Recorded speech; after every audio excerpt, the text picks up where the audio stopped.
안녕하십니까. 국민에게 보고하다 김태호입니다. 오늘은 백형 그게 말이 되니? 이런 내용으로 방송을 하겠습니다. 여러분, 먼저 제 스튜디오 배경이 조금 바뀌었습니다. 저의 친한 고향 형님이 제 방송 배경이 칙칙하다면서 자신이 직접 쓴 이 글씨를 저에게 제공해 주었습니다. 그래서 제가 감사하다면서 맛있는 밥을 사드렸습니다. 여러분, 이거 어떻습니까? 이 글씨가 정자체가 아니어서 알아보기 힘든데요. 방송 전에 제가 잠깐 소개드리면요. 중정인의 이러한 한자입니다. 이게 매우 간단하고 쉬운 한자인데요. 글씨체가 조금 보기 드문 글씨체라서 알아보기가 쉽지 않았습니다. 자, 이 중자는요. 가운데 중자로서 중용을 의미하고요. 정자는 발을 정자로서 이분이 저한테 똑바로 살라는 의미로 준 것 같습니다. 인자는요, 어질 인자고, 의자는 의롭게 살라는 의미입니다. 알고 보니까 참 쉽죠? 자, 그럼 오늘 방송을 시작하겠습니다. 어제 오후에 백원우와 관련된 뉴스가 하나 딱 떴습니다. KBS 방송인데요. 백원우, 유재수 관련 회의 땐 이미 감찰 종료, 개입 없었다. 이러한 제목의 뉴스였습니다.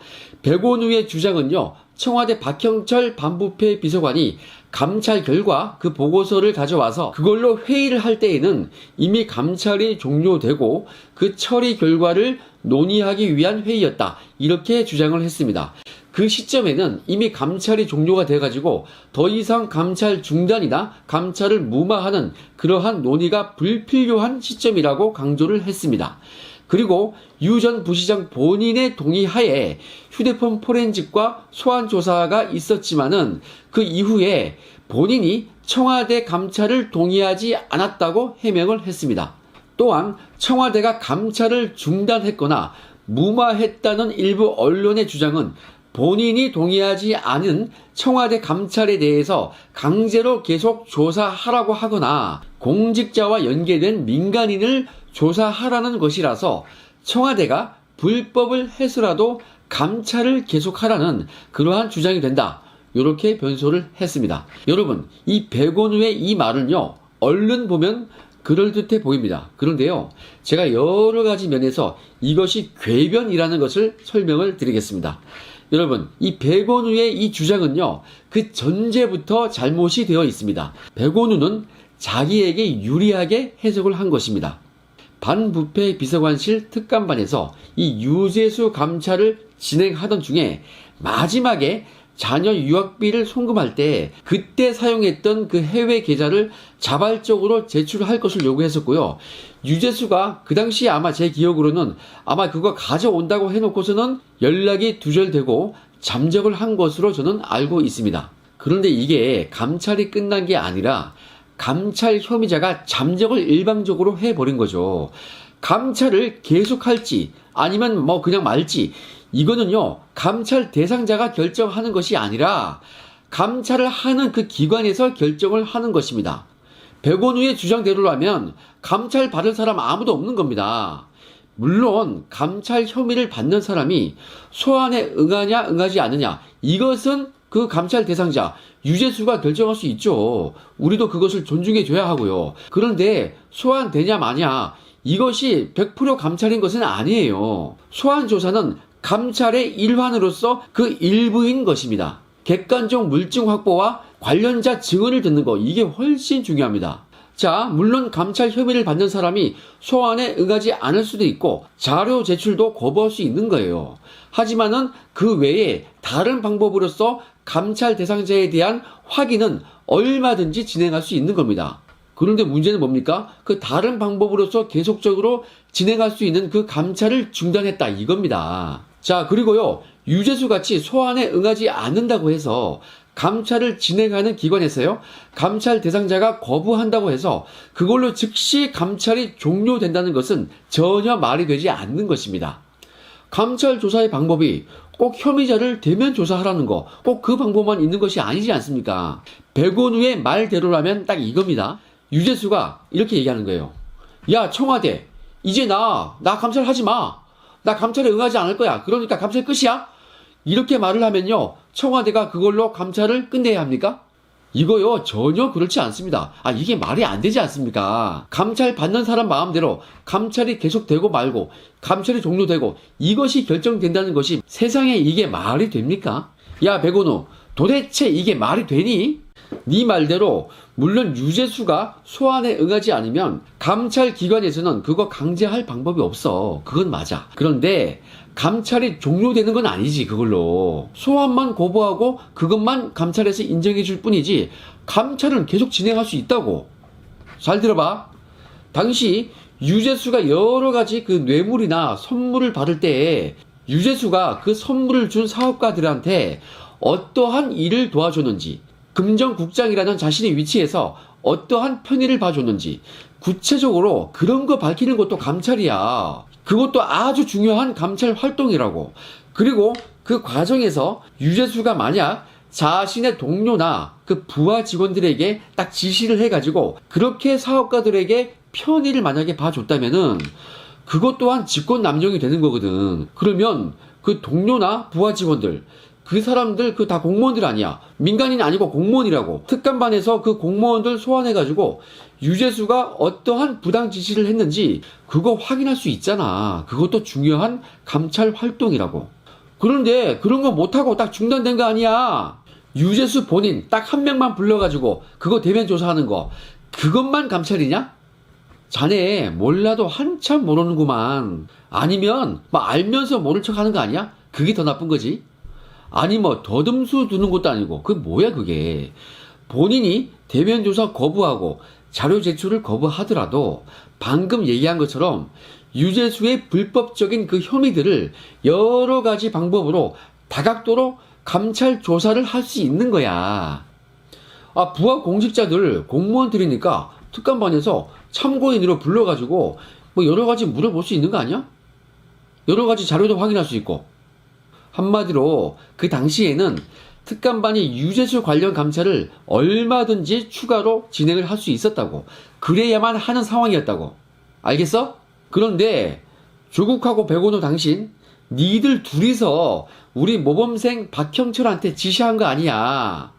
물론 지시한다고 다른 것도 문제지만은 박형철 입장에서는 조금 이해가 돼. 니네들은 그 당시에 정권을 딱 잡은 어공 출신들이고 박형철은 이 정권에 무슨 빽이 있냐. 그냥 시켜주니까 감사합니다 하고 들어간 자리 아니야. 전쟁에서 이긴 실세들, 니들이 시키니까 박형철은 의리였잖아, 니들한테.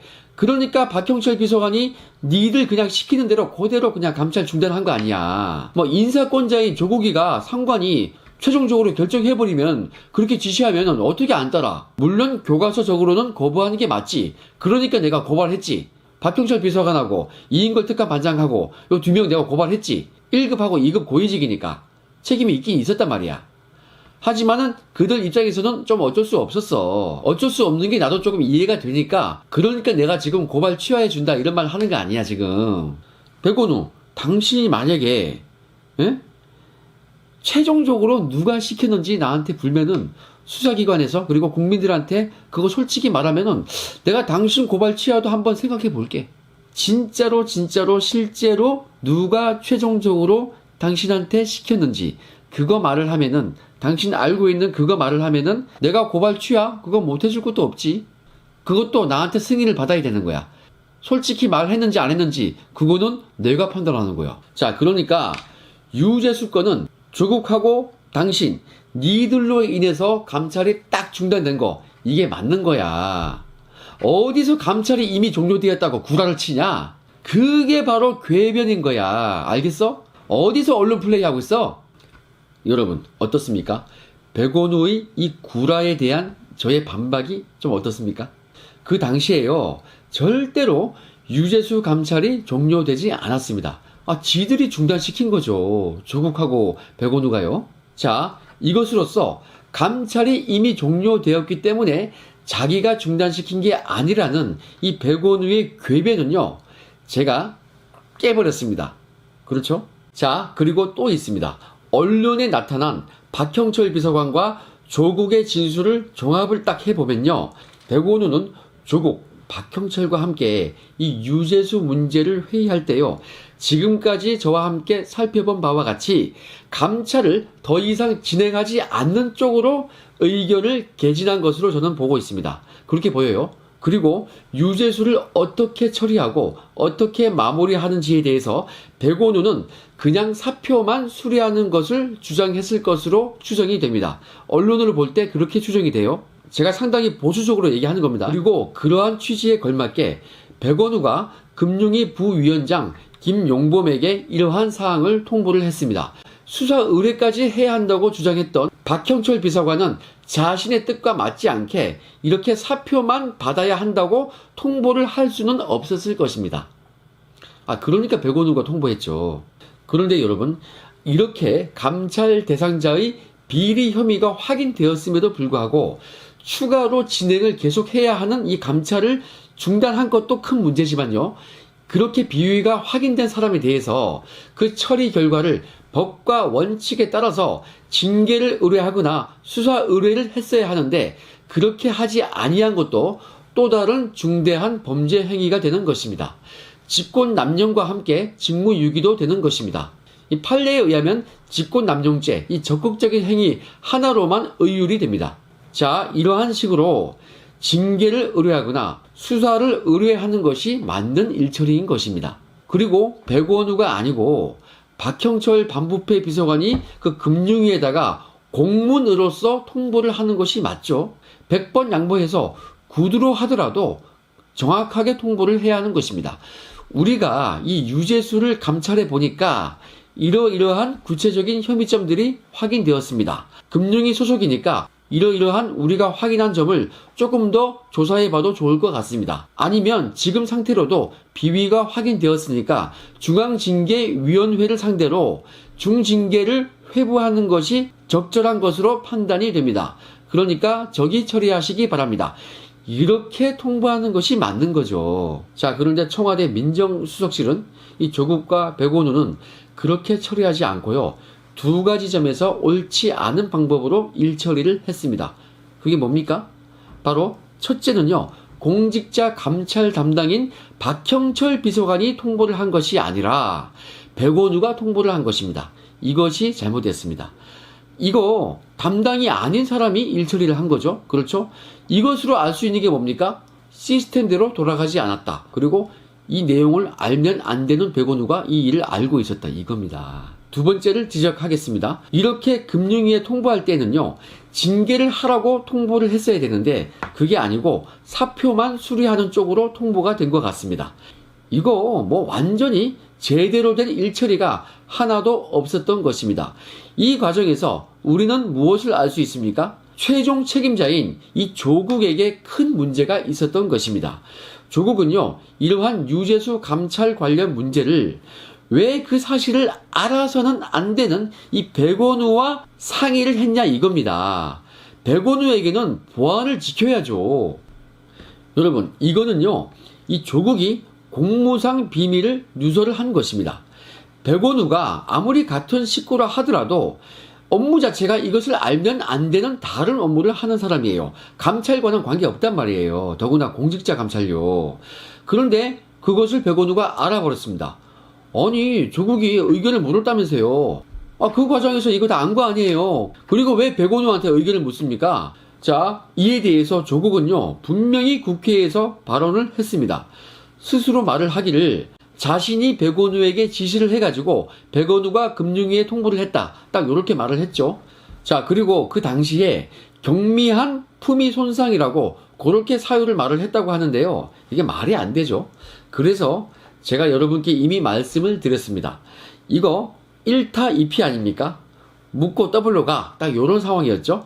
조국과 백원우 이 두 명을 모두 잡는 결과가 지금 나오는 것입니다. 그런데 여러분, 제가 이 사건을 고발함으로 인해서 검찰이 이 본류인 유재수 수사까지 해버렸죠. 구속까지 시켜버렸죠. 그러니까 조국, 백원우, 유재수 이 세 명이 사필 규정이 되는 것입니다. 이렇게 되면 뭐죠, 여러분? 이거 묻고 트리플로 간 거 아니에요? 그리고 여러분, 이걸로 끝이 또 아닙니다. 이 백원우와 조국의 행태가 얼마나 말이 안 되냐면요, 이 정부에서 휴대폰을 가장 많이 그렇게 탈탈 털린 곳이 어딥니까? 외교부죠. 이 외교부 고위공직자들과 이 유재수를 한번 비교를 해 보십시오. 외교부 모 간부는요, 별건 여자 문제, 이 사생활 문제를 가지고 징계를 받았습니다. 이것도 정말 큰 문제죠. 지금 검찰이 이게 수사를 딱 해보니까요, 유재수가 사생활 문제도 아니었어요. 그냥 자기 비리 감찰했던 거였어요. 그냥 자기 비리 있어서 감찰 시작했고, 그 비리가 많이 나왔던 거예요. 이 자체부터 조국과 백원우는 거짓말 한 거 아닙니까? 그런데 조국, 백원우, 니들 말대로 하더라도 같은 사생활 문제인데 왜 외교부 직원은 징계를 받았냐? 도대체 이게 말이 되니? 혹시 뭐 강경화한테 뭐 힘 실어 주려고 그래서 외교부 군기 잡았냐? 제발 좀 일을 할 때 기준이라는 게 좀 있어라. 일관성이 있어야지. 이거 뭐 공사 구별 못하는 거는 누구랑 참 비슷하구만. 어제 네가 공영방송 그 KBS에다가 일방적인 네 변명을 막 늘어놓았던데 그거 당장은 이른 그럴듯해 보여. 그런데 이게 알고 보면은 이런 거야말로 바로 궤변이라는 거야. 여러분, 백원우의 궤변을 박살낸 저의 이 논거가 어떻습니까? 앞으로 좌파들의 이러한 엉뚱한 궤변은 이 김태우가 박살을 내버리겠습니다. 저에게 맡겨주십시오. 그러기 위해서는 이 김태우 TV에 힘과 권위가 실려야 됩니다. 여러분들께서 한 명씩만 구독자를 모셔오시면 내일 당장 이 김태우 TV가 100만 구독자를 보유하게 됩니다. 그러면은 이 김태우 TV의 이 저의 발언이 힘이 실리는 것입니다. 권위가 있어지는 것입니다. 공신력이 있어지는 것입니다. 그러면 이 김태우 TV가 저들의 궤변을 박살을 낼 수 있고 많은 분들이 이 김태우 TV를 보고서 그들의 민낯을, 그들의 실상을 알게 될 것입니다. 자, 이 정부의 궤변을 모두 박살낼 그날을 기대하면서 오늘 방송은 여기까지 하겠습니다. 건강한 하루 되십시오. 감사합니다.